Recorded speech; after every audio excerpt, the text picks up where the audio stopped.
Good morning. Welcome to this Unitarian Universalist Church, which serves our church here in Birmingham, our church in Tuscaloosa, and all of our folks online. Whoever you are, whomever you love, wherever you are today, and wherever you are on your spiritual journey, you are welcome here. I'm delighted this morning that we are welcoming back the choir. Excited about that. And we are celebrating a tradition that we share with Unitarian Universalist churches across the globe, our water communion, which all of you are invited to participate in later. To all who are here this morning, welcome home. The prelude prepares us for worship.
Please rise in body or spirit for the lighting of the chalice.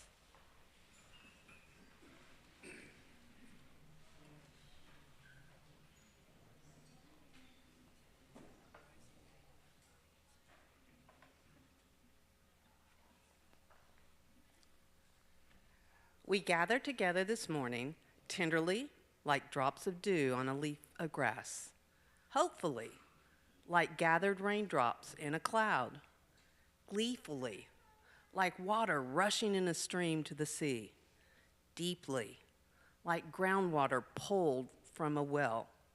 We gather from every direction for another year of growth and depth, another year of companionship and hope, another year of learning to love this world. We gather like the water that joins us across all creation, the water that connects us within and without, merging and flowing across the entire world. In the spirit of inclusivity and welcome, please greet those around you, especially someone you may not recognize. Folks online, do so in the chat.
please rise in body or spirit for our opening hymn, number 100 in your hardcover hymnal, number 100.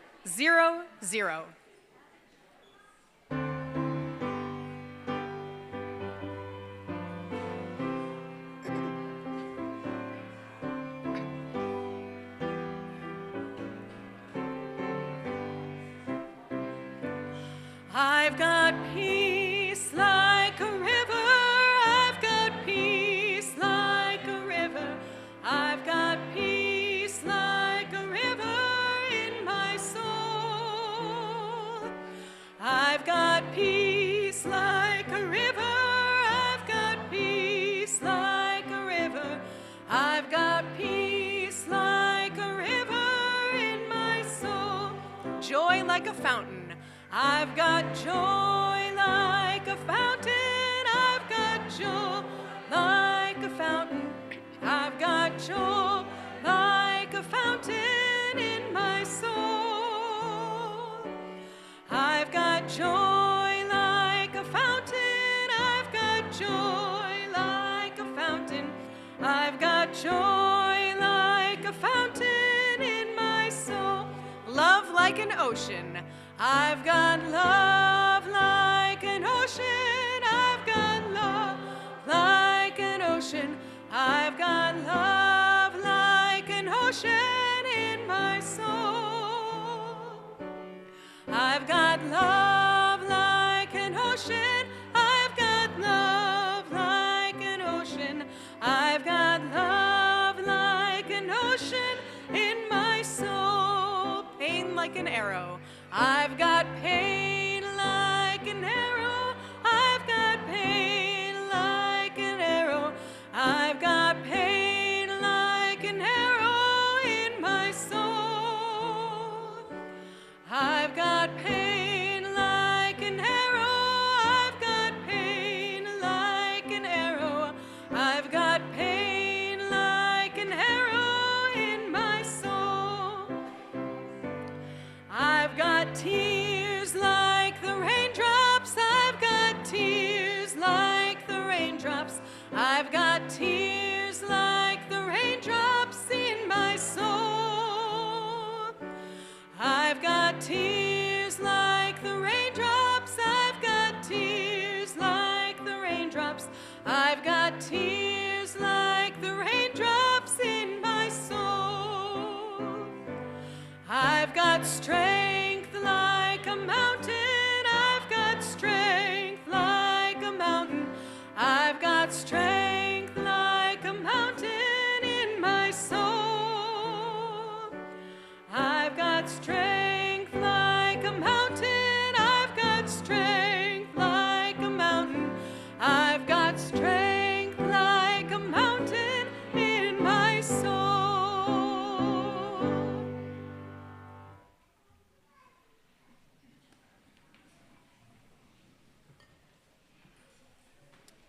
Good morning. Thank you. Good morning. This summer, the General Assembly of the Unitarian Universalist Association passed the Solidarity with Palestinians Action of Immediate Witness, calling for an immediate and permanent ceasefire in Gaza and a release of all captives. UUs across America are taking this prayerful action in recognition of and in solidarity with the 2 million Palestinians in Gaza and the remaining Israeli hostages who are denied potable water by Israel, a war crime that is enabled by the United States. There is another cup up front to represent the lack of clean water in Palestine. You are invited to spill some of your water into that special jar in solidarity with the people, the water crisis, the conflict, and our hope of a peaceful future for the region.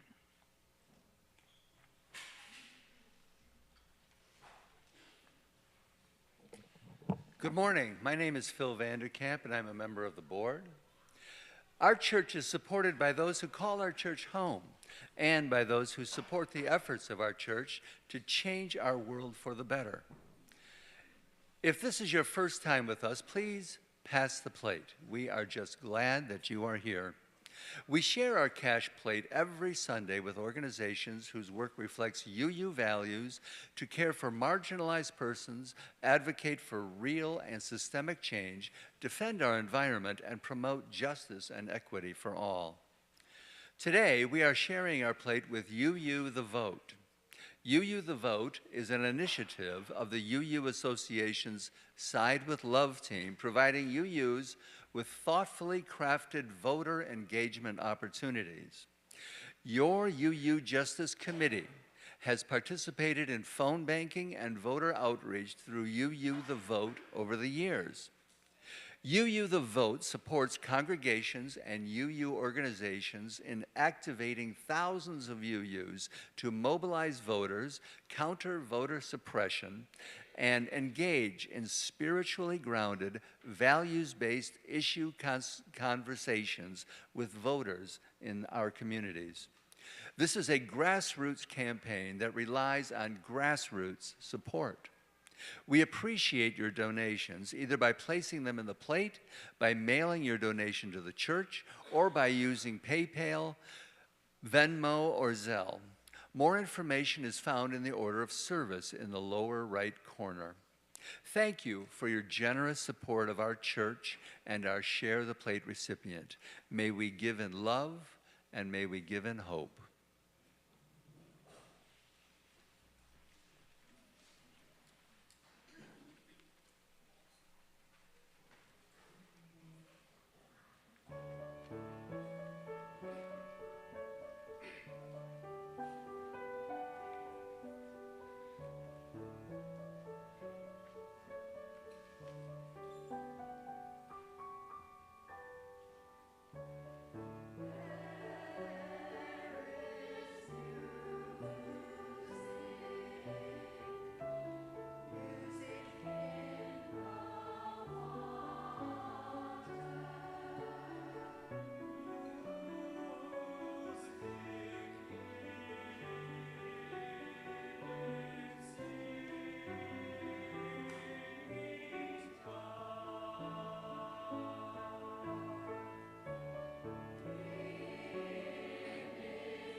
So wonderful to have you all back. Now is that time when we celebrate and share our joys and our sorrows and collectively hold them in community. For those of you online, I invite you to share your joys and sorrows in the chat and hold one another up as you do so wonderfully every week. For those of you in person, instead of dropping a stone this morning, in honor of our water communion, we're going to participate in a libation that we've done before, the weeping bowl. So when you come up to lift up your joy or your sorrow, if you'll just pour a little bit of water into the inner bowl and it will weep off the sides for you. It's just a different way of celebrating and honoring the same thing. So I invite you to come forward and to pour some water into our weeping bowl. Please come forward.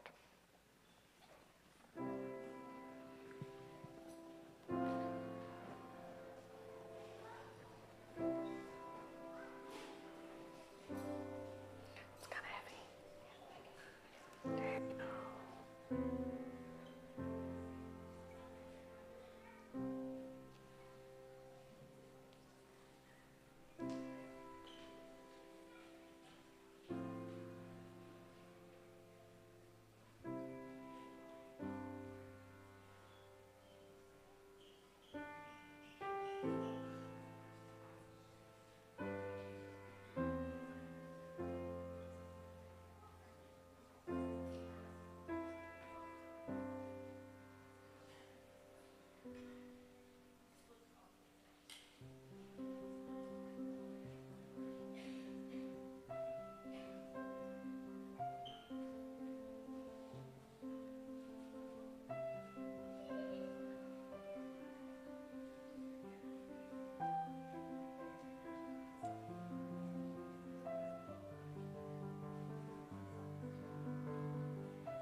Thank you for participating in our ritual of joy and sorrow. Today we celebrate the rain, and what a lovely day it is that we are having water communion on a day of rain. I don't know if I need to thank the pagans for that, but whoever, thank you. We also lift up some folks in our community who need a little extra TLC right now. Viana, Jade, Katrina, all those needing a little TLC this morning. So we lift all of them up. We also lift up the families in Georgia and all of those affected by senseless violence and the ongoing conflicts around the world. And as a special note, we are honoring our longtime member Ted Clues at a memorial service this Saturday at 2 p.m. It is not at this church, but it is for Ted, and we need to show up in support. So if you can attend and honor Ted, we would really appreciate it. May we keep one another in our hearts and minds in the spirit of community and love. Please join me in the spirit of prayer and meditation, followed by a moment of silence. Our meditation this morning was written by Jamila Batchelder and Reverend Molly Hausch Gordon.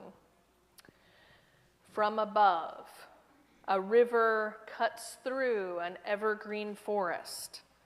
The strength of water takes on many, many forms, just as each of you has a unique and necessary strength that you bring to our community and to the work of love. Take a moment now to drop down into the deep wellspring of your own spirit and bathe yourself in the strength that is the groundwater of your person. Are you a roaring waterfall, wearing rock away with the sheer force of will? Are you a tiny drop of water in a crevice, breaking it open slowly, steadily? Are you buoyant like a great salt lake, practiced at holding others aloft? Are you tenacious like the mountain stream, finding your way down and around every obstacle you face? Are you still and calm like the pond at daybreak, offering radiant peace by your shores? Are you in touch with hidden depths, pulling from a vast well? Do you soothe like the steam rising from a cup of tea? Do you dissolve away stubborn muck like water left in a pot to soak? Do you soften and smooth the edges like a creeping fog? Do you clear away distraction like a cleansing rain? Do you roll with the ebb and the flow like the ocean waves? Settle your mind upon the strength, the power that is yours. Draw that strength into your heart. Draw it up into your soul. As we gather together the many waters of this community, we need each of your power, each of your resilience, each of your love to make us whole. Let us take a moment of silence together.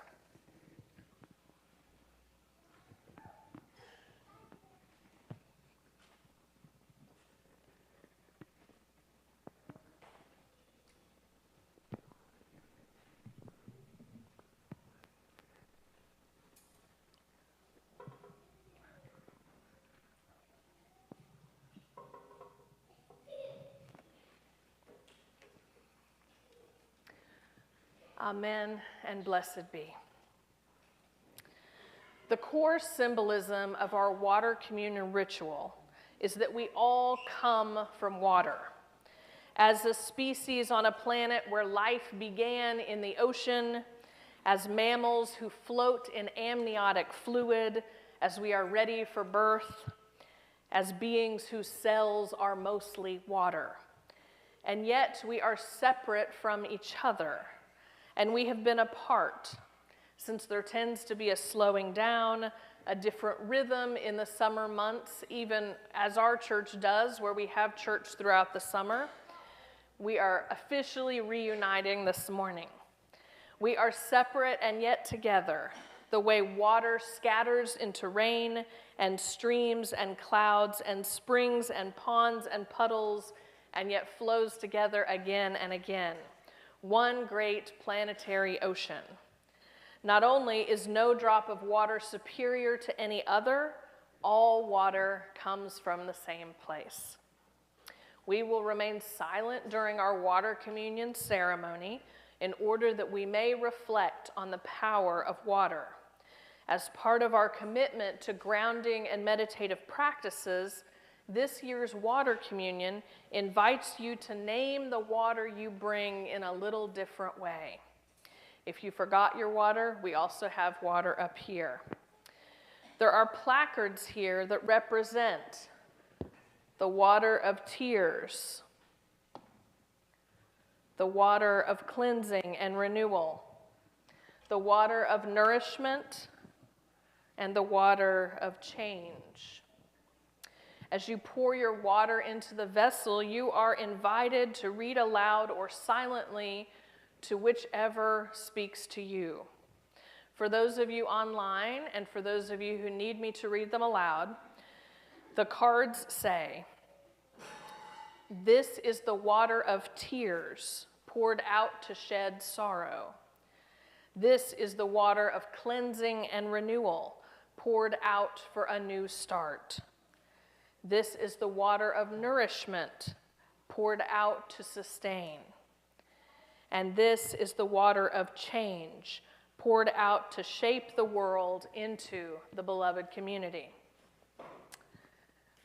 I start off adding our water from last year's water communion in remembrance that this is our annual ritual. I'm also adding water that I brought from Tuscaloosa's water communion last week as a reminder of our partnership with Tuscaloosa.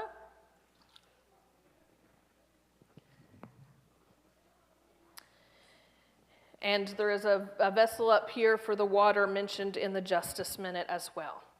You are invited now to come forward in the center aisle and return by the side aisles. Please come forward.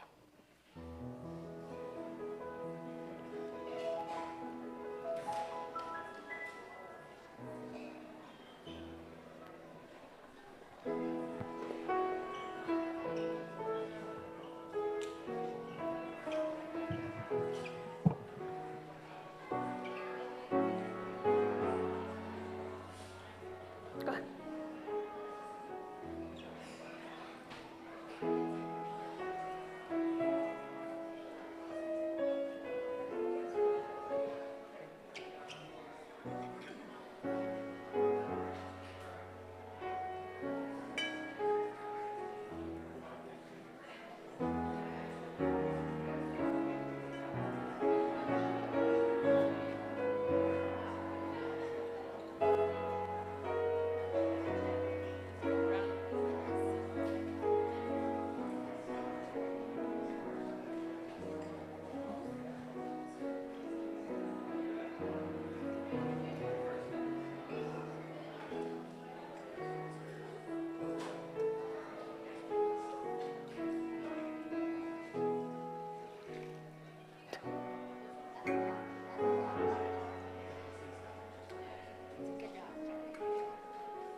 No, not different water, just.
Thank you for participating in our co-mingling ritual. I'd like the children to come forward and help me bless the water, and then we'll send them downstairs.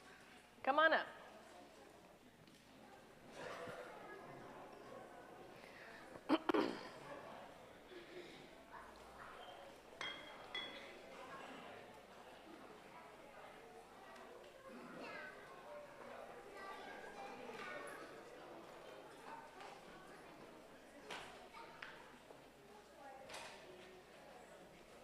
I love it when they just keep coming. All right, friends, can you help me bless this water? I want you to outstretch your arms like you're almost touching this bowl, okay? Stretch them out toward the bowl, yep. And then we're gonna say the 4 phrases together to bless the water, okay? So you can read it or we'll say it together. This is the water of tears poured out to shed sorrow. Should we try again? Okay, and adults, feel free to join in. This is the water of tears poured out to shed sorrow. This is the water of cleansing and renewal poured out for a new start. This is the water of cleansing and renewal poured out for a new start. This is the water of nourishment poured out to sustain. This is the water of nourishment poured out to sustain. This is the water of change poured out to shape the world into beloved community. This is the water of change poured out to shape the world into beloved community. We have been separated, we are now together. It is time to go downstairs and head to RE. We'll sing them down.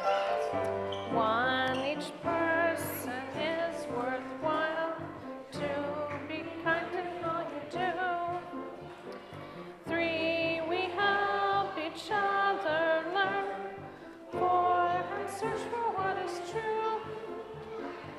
5, we look at our fold. 6, build a just and peaceful world. 7, we take care of the earth. That'll bring us back to me and you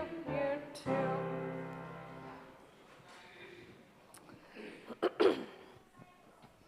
Last week, in honor of Ezio's birthday, we welcomed a new member to the family, an itty-bitty, energetic, bearded dragon.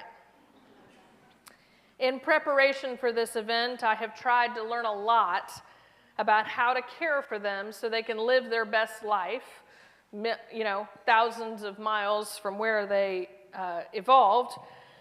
And I'm trying to learn their language to anticipate its needs.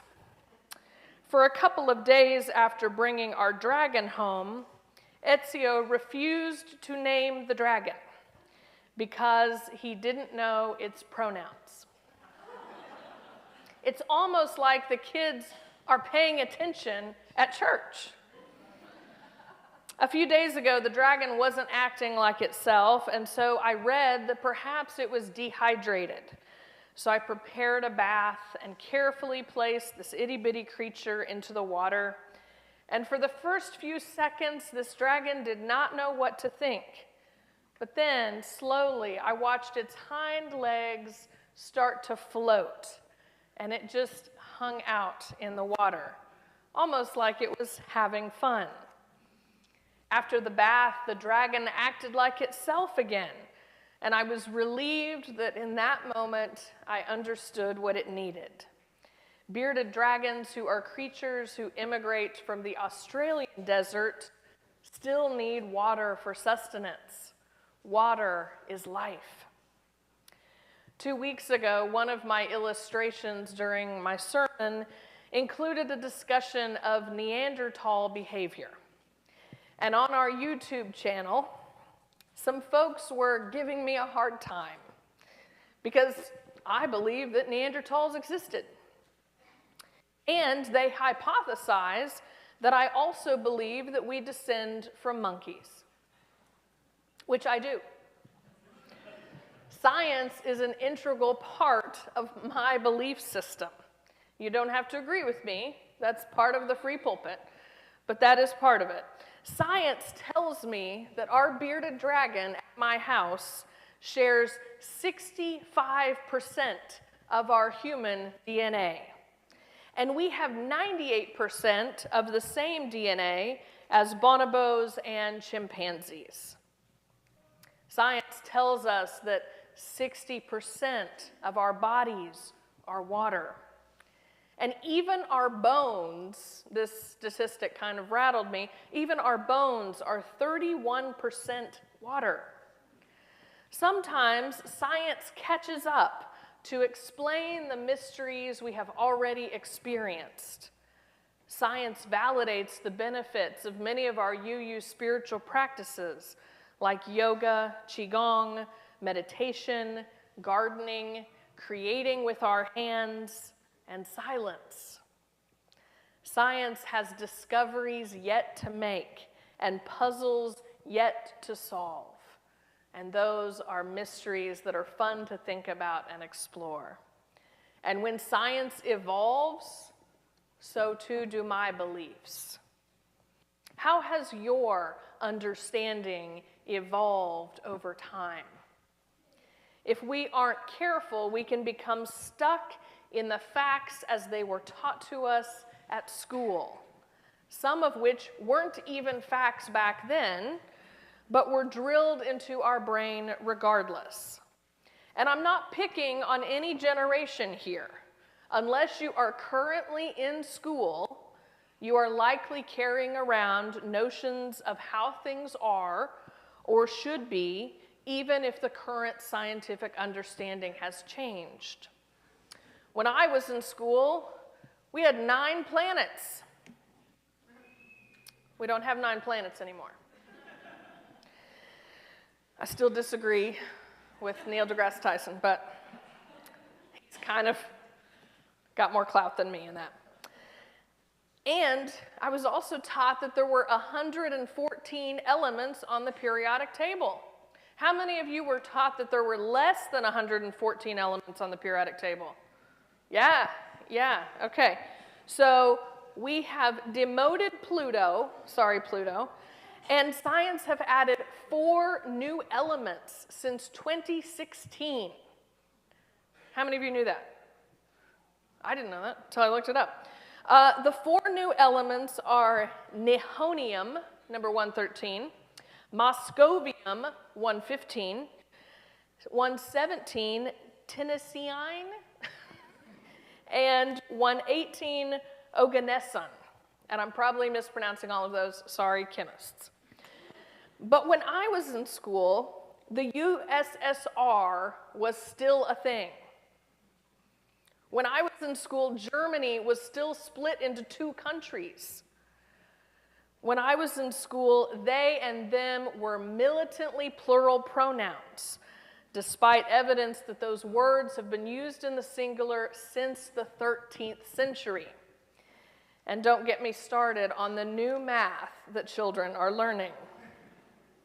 All the parents just had a shudder of helping with homework. Yes, get it out. We humans are always evolving, ever changing, and learning throughout our lifetimes. We celebrate these changes here in our UU spaces. Our relationship with water has evolved throughout time as well. And even the earliest of humans understood that clean water and safe water were essential for survival. Most civilizations formed along waterways. Although I learned recently that Birmingham was the first major United States city not formed on a waterway. Just a fact. Maybe. I don't know. And I wonder how that affects our cultural environmental understanding as we're working on environmental justice needs in Birmingham and having that sometimes disconnection to water. In Tuscaloosa, they are much closer to a waterway, and so their perception of water, I think, is a little bit different. Spiritual texts of the world's religions emphasize water's primacy in our biology. The indigenous people of Guyana told stories of humans living in harmony with water. One story describes a man who lived inside a giant fish in order to find his son. Is that a familiar story to anyone? This one's from Guyana, and a little bit different. Another describes two sisters so distraught after their beloved pet tapir was killed.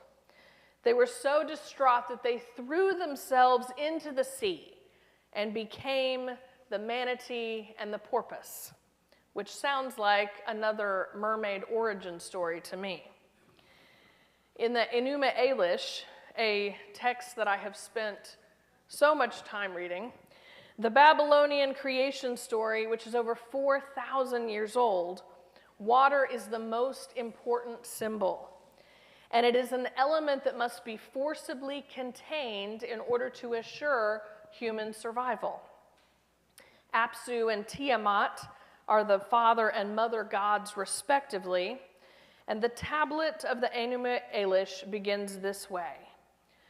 When the skies above were not yet named, nor earth below pronounced by name, Apsu, the first one, their begetter, and maker Tiamat, who bore them all, they had mixed their waters together, but had not formed pastures or discovered reed beds, when yet no gods were manifest, nor names pronounced, nor destinies decreed, then gods were born within them. Now, I hope I don't need to explain to you what is happening here, but I can assure you it is clutch your pearls worthy as it continues. Did y'all hear me say they mixed their waters? Yeah, that is what it means. The Israelites very likely knew this story as they wrote their own creation story, for there are distinct differences and striking similarities when you compare the two. I could go on this for days, as this was my senior thesis in undergrad, but I will not. Suffice it to say, our ancient stories have a lot of similarities in communities that were not connected to one another. So how did that happen? The Tanakh of our Jewish neighbors describes water as a powerful and dangerous force, with a roaring ocean present even before creation, floodwaters so massive the entire world is destroyed, and waters strong enough to drown an army chasing Moses and the Israelites. Christian scriptures emphasize the healing and cleansing properties of water as adopted from Judaism. Stories of calming rough storms, purification, and even later writers describing Jesus as the living water. The Quran says, "We made from water every living thing." That is from the prophets, acknowledging that we are all made of water. Verse 78 of the Tao Te Ching, which is translated by the Tao of Riven Rock, goes this way. There is nothing more flexible and yielding than water, and yet there is nothing better for attacking the hard and rigid. There is nothing that can do what it can do. So it is that the rigid can be overcome by the flexible, and the haughty by the humble. Yet even knowing this, still no one will put this into adequate practice. For this reason, it is said that the ones who accept the humiliation of the country are fit to be its rulers, and those who take the sins of the people onto themselves are able to act as leader. This is the paradox of truth. The Tao teaches us that we must be like water, and our best leaders are ones who are humble and willing to take on the problems of others. The Tao teaches flexibility in our thinking, which I talked about a couple weeks ago, our openness to new ideas, and humility. that always being willing to learn from others is a key value that can bring harmony to our lives. The one commonality in all these depictions of water in ancient sacred texts is the limited understanding of water that all of these cultures had. None of these cultures had traveled far beyond their indigenous beginnings at this time. None of them had crossed the expanse of the ocean or dove deep into its waters.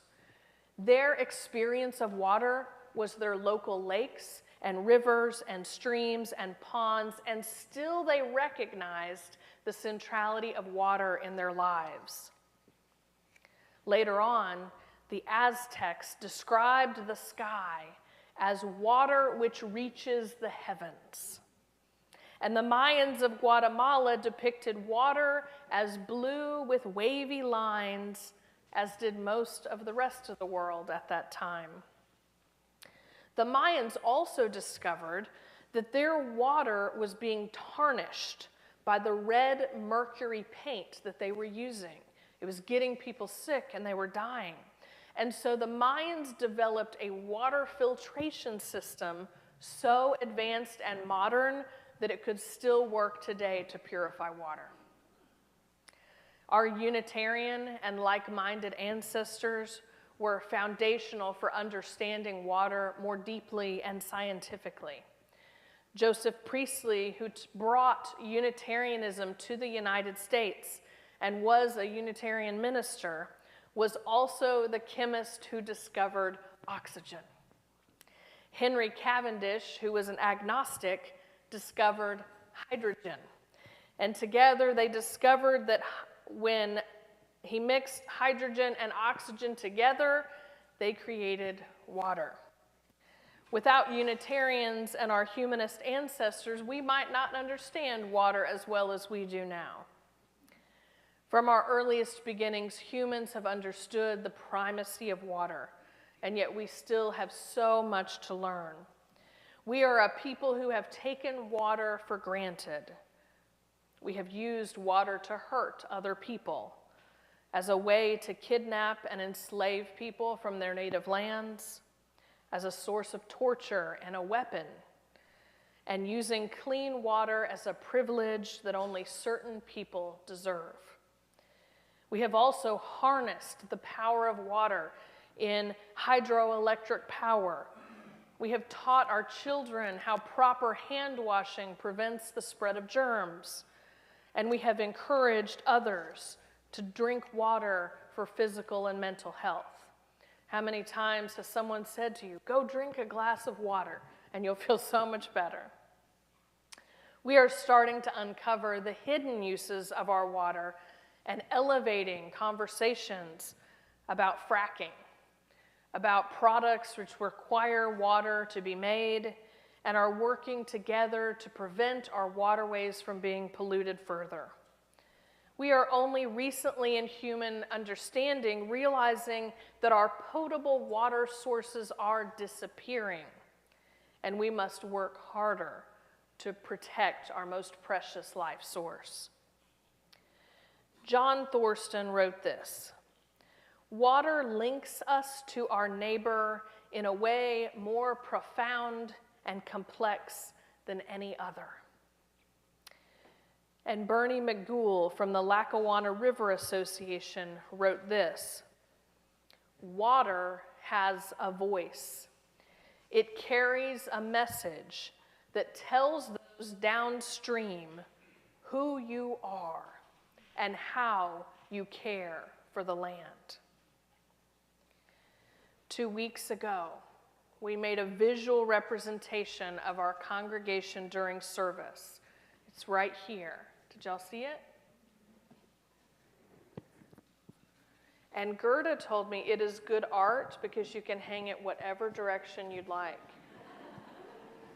So it's good art from the one who knows.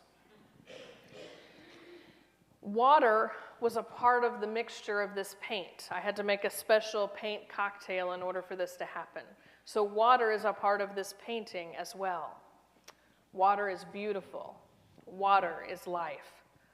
Let us meditate today on the power of water, the power within each living being that permeates our world, and the power that we can harness to make this world a more harmonious place. Amen, and blessed be.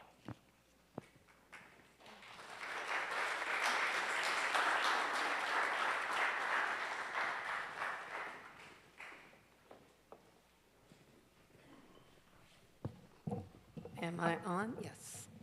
Please rise in body or spirit for our closing hymn, one of my most favorite. It's in the soft cover 1064, Blue Boat Home. And if you would like to join the church this morning, please come forward during this hymn.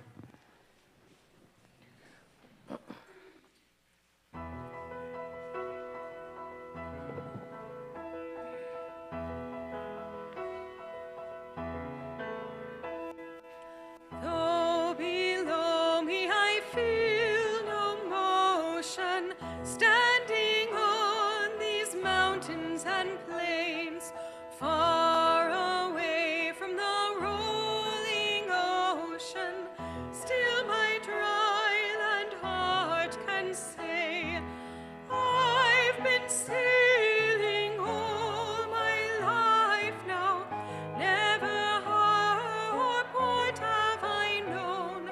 The wide universe is the ocean I travel, and the earth is my blue boat home.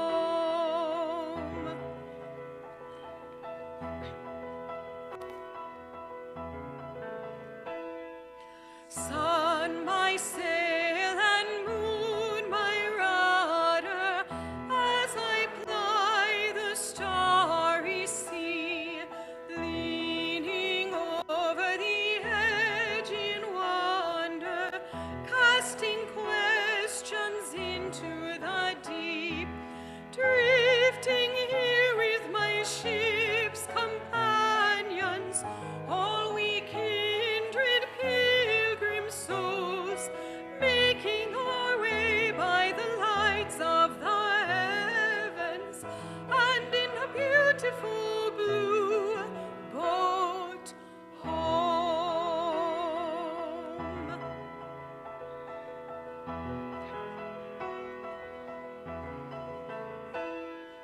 I give thanks to the waves upholding me, hail the great winds urging me on, greet the infinite sea before me, sing the sky my sailor's song. I was born upon the fathoms, never or port have I known. The wide universe is the ocean I travel, and our earth is my blue boat home.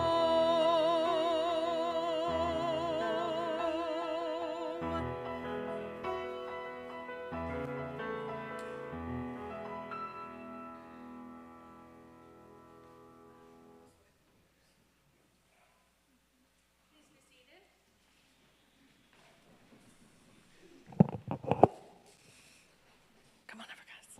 I'm delighted to welcome 3 new members this morning. That's so exciting. I'm going to let them introduce themselves and tell us why they chose this place to make it their home. Thank you, Reverend Julie. Okay, my name is Freeman Craig Presson.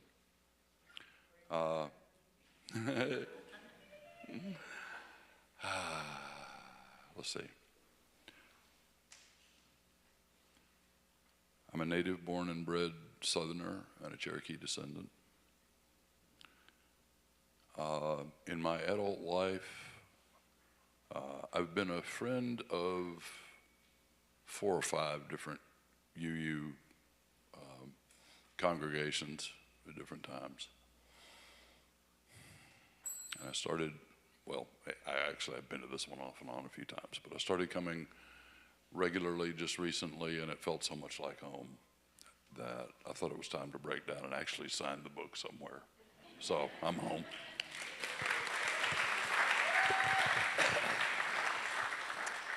My name is Jameson Hughes. I live in Birmingham with my wife and daughter. Met Melissa a couple of times. This is my third time here over the span of about a year. And I wasn't planning to join this morning, but Phil reached out to me in the greeting time, and Bob introduced himself in the greeting time, and my wife and daughter will join at some point, I'm sure. My daughter had a meltdown the only time we brought her here going to children's church. She's only 3, so we'll get to that point. But I was inspired to join this morning because you'll find this about me. I'm going to be a pretty active and loud member. And I can sense that in a lot of people. And I think we have an opportunity to take our welcome to people who are visiting to a greater level. There are people visiting here today that came in lonely, seeking community, and it's our duty to make sure they don't leave with that same sense of loneliness and without a deeper community. So I'm excited to help us amp it up. And glad to meet you all. Thanks. I'm Katrina Mertz. I've been coming, I don't know, almost 2 years. I just thought it was about time. Yeah.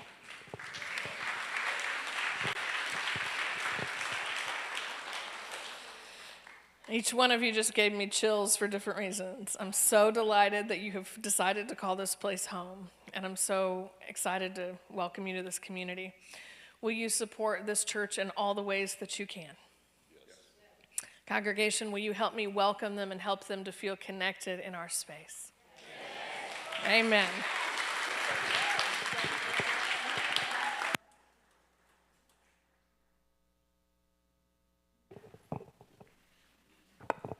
Welcome, Freeman, Jameson, and Katrina. Please check your order of service and your connection card for any upcoming events. After the church today, we have a committee. We ask for all committee chairs and anyone interested in getting involved in the church leadership to join Reverend Julie here in the sanctuary for some leadership discussions. And in the all-church email last week, it said the Volker room, but it's going to be here. We need polling place volunteers on October 1st election. I'm not sure what election that is. If you are interested in our lay ministry program called The Beacons and learning more about our church, it starts next week, and an application is required.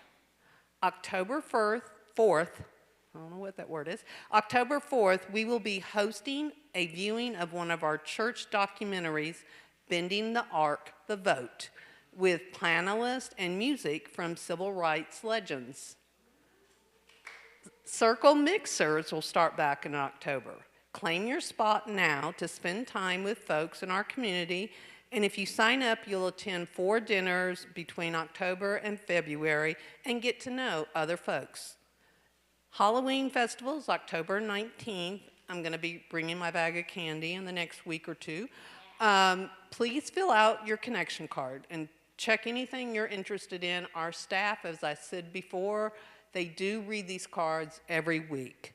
Now, I know we have at least one special announcement, and after this, if you have a special announcement, please feel free to come up and say it.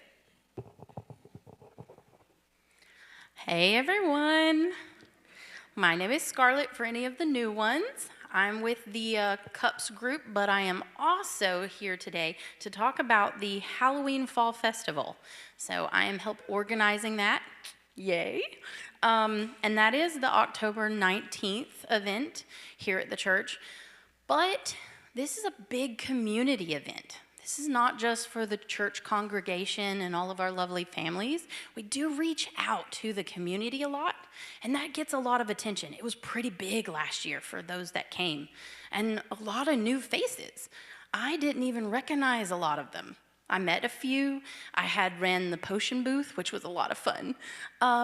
But there was a lot of new faces. And what I need from you all today is help. I need volunteers. And I'm asking specifically the groups that are out there today. So I know we've got our parents group. I love you guys. I love attending with you guys. And we have so much fun talking about our kids. But think about making a booth and having some sort of advertisement that you guys have a group here so that that community can see that there is a parents group that meets. So they might want to come and join and see you guys so you can have more people. Same thing with the environmental task, the justice task group. You guys could have a booth and you could advertise and you could have a little thing that presents that you have a group here and these people who are in this community that come and see you. That would be a great way of showing your community that you exist and what you're here for. Your theme for your booth could be something environmental. That'd be really cool. Wouldn't it be great if the kids were digging for little worms and gross things in the dirt? I mean, come on, we can get creative. And then we've got our men's UU group. I'm just going off of this. We've got so many different groups. Come on, guys. I mean, we've got so many groups that could participate and sign up for a booth. And I just ask you guys, when you go today and the other days in this month and next month before the event, talk to your people and see who's willing to volunteer and participate in a booth and create something to help advertise to this community what this church offers and what our groups are here that could participate and help draw in those people from the community. And that's what I want you all to do to help sponsor this event and help get that community outreach. And I know you can do that. Thank you, guys. I love you. Thank you, Scarlett. And I think we have one other special announcement. Good morning, y'all. How you doing? Totally enjoyed it today. That was awesome. That was totally cool. Okay, just wanted to let you know, African Traditional Religion, ATR, we have the meetups second and fourth Thursdays of the month. Of course, due to lovely Francine, we canceled this past Thursday. She decided to change the schedule for us. So next Thursday, 6 p.m. here. Downstairs, we will be discussing the awesomeness of Obatala and, interestingly, creation. Imagine that, how things go about. And at the end of the month, it's an awesome prize and blessing to all. We will be having Obatala's feast day here at 6 p.m. You're all invited, and you can come and enjoy and dance and rallies, and not rallies, I always say rallies, raffles and food and vendors. Oh, yes, we have the coolest crafters. The coolest crafters. They're so just creative about everything. And just come and enjoy. Yeah? Okay, good. Thank you. Hey everybody, I'm a member of the Environmental Justice Task Force, and since we got called out, I figured I'd make an announcement about another community event we have coming up. November 16th and 17th, we're having the Climate Justice Revival. A lot of Unitarian churches participated in this in September, but we think the weather will be nicer in November. We really want to make this a big event, an educational event, and fun for kids and people of all ages, but we need help too. So all the Halloween people, we would love to have you, and I think we can get you back. So if you're in a group that's important to you, come talk to us. Share the love. Thank you. All right, now we're going to have extinguishing the chalice, if I can get this back in here without breaking it. Okay, thank you.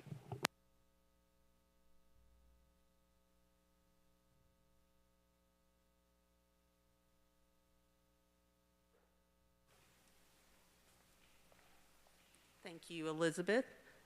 In honor of the legacy of our ancestors, let us carry the flame forward as we extinguish the chalice with these closing words. It starts with a drop, then a trickle, a burble, a rush of water, bubbling toward its destination. And finally, the wide, endless sea. All rivers run to the sea. Today you brought water, poured it into a common bowl. Though our experience have differed, these waters mingle, signifying our common humanity. Today you came and shared in this sacred community.